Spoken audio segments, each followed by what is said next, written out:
اعوذ باللہ من الشیطان الرجیم بسم اللہ الرحمن الرحیم واذکروا نعمت اللہ علیکم ومیثاقہ الذی واثقکم بہ۔ اب دیکھیے ایک میثاق وہ تھا کہ جو بنی اسرائیل سے لیا گیا، اب یہ میثاق اہل ایمان سے ہو رہا ہے۔ یہ سورت شروع ہوئی ہے یا ایھا الذین آمنوا سے، اور یاد رکھنا اپنے اس میثاق کو، اپنی اس نعمت کو جو تم پر ہوئی ہے اللہ کی طرف سے، اور وہ میثاق جو اس نے تم سے باندھ لیا ہے، جس میں اس نے تمہیں باندھ لیا ہے، واثقکم بہ اذ قلتم سمعنا واطعنا، جب تم نے کہا سمعنا واطعنا۔ سورہ بقرہ کی آخری آیت کہاں ختم ہوئی تھی؟ سمعنا واطعنا، آخری سے پہلی غفرانک ربنا والیک المصیر۔ جو مسلمان بھی کہتا ہے سمعنا واطعنا، گویا کہ وہ ایک میثاق میں، ایک بہت گاہے معاہدے کے اندر اللہ کے ساتھ بندھ گیا، اب اسے اللہ کی شریعت کی پابندی کرنی ہے۔ وَاذْكُرُوا نِعْمَتَ اللَّهِ عَلَيْكُمْ وَمِيثَاقَهُ الَّذِي وَاثَقَكُمْ بِهِ إِذْ قُلْتُمْ سَمِعْنَا وَأَطَعْنَا وَاتَّقُوا اللَّهَ، اللہ کا تقوی اختیار کرو۔ ان اللہ علیم بذات الصدور، یقیناً اللہ تعالیٰ جو سینوں کے اندر چیزیں پنہا ہیں ان سے بھی واقف ہے۔ یا ایھا الذین آمنوا کونوا قوامین للہ شہداء بالقسط۔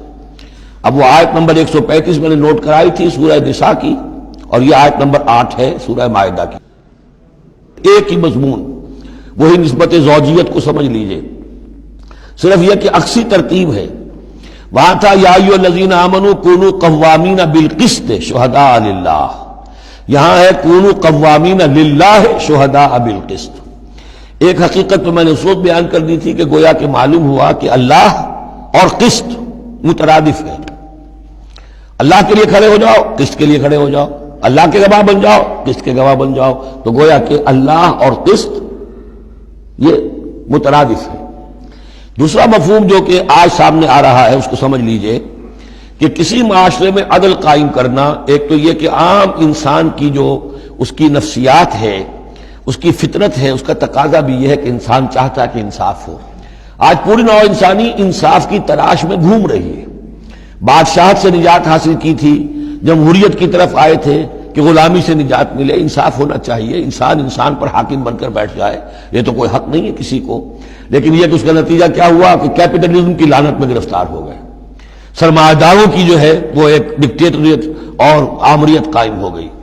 اس سے نجات پانے کے لیے کمیونزم کے پاس گئے، وہ پھر ایک پارٹی ڈکٹیٹرشپ قائم ہو گئی، ایک سے ایک رست از یک بنتا افتاد در بندے دیگر، ایک قید سے نجات نہیں پائی کہ دوسری قید کے اندر پھر پھنس گئے۔ اب انسان کدھر جائے گا؟ لیکن یہ کہ فطرت کے اندر ہے کہ عدل اور انصاف انسان چاہتا ہے۔ ایک تو یہ ہے کہ اس فطرت کے تقاضے کو پورا کرتے ہوئے عدل کو قائم کرنے کے لیے انسان کھڑا ہو جائے، اور ایک اس سے اوپر کی منزل ہے کہ اصل العدل اللہ کی ذات ہے، اس کا دیا ہوا نظام جو ہے وہ ہے عادلانہ نظام، ہم اس کے وفادار ہیں، ہمارے ذمے ہے اس کے نظام کو قائم کرنا۔ تو کھڑے ہو جاؤ اللہ کے لیے، یا ایھا الذین آمنوا کونوا قوامین للہ شہداء بالقسط۔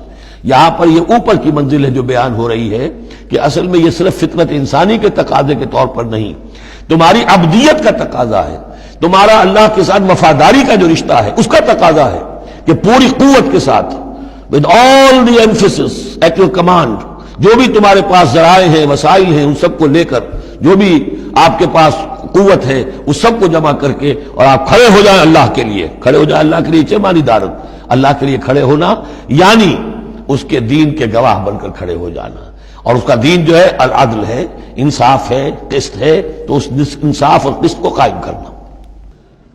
یا ایھا الذین آمنوا کونوا قوامین للہ شہداء بالقسط۔ اب دیکھیے وہاں کیا تھا، وَلَوْ عَلَىٰ أَنفُسِكُمْ وَبِالْوَالِدَيْنِ وَالْأَقْرَبِينَ۔ انصاف سے روکنے والی چیز ہوتی ہے کوئی محبت۔ اب میں اپنے خلاف کیسے فتویٰ دے دوں، اپنے والدین کے خلاف کیسے فیصلہ دے دوں، اپنے رشتہ داروں کے خلاف کیسے فیصلہ دے دوں؟ وہاں فرمایا اس کی کاٹ کر دی، وَلَوْ عَلَىٰ أَنفُسِكُمْ وَبِالْوَالِدَيْنِ وَالْأَقْرَبِينَ۔ حق بات ہے، انصاف کی بات ہے، خواہ تمہارے خلاف جا رہی ہو، تمہارے والدین کے خلاف جا رہی ہو، تمہارے رشتہ داروں کے خلاف جا رہی ہو، حق کہنا ہے۔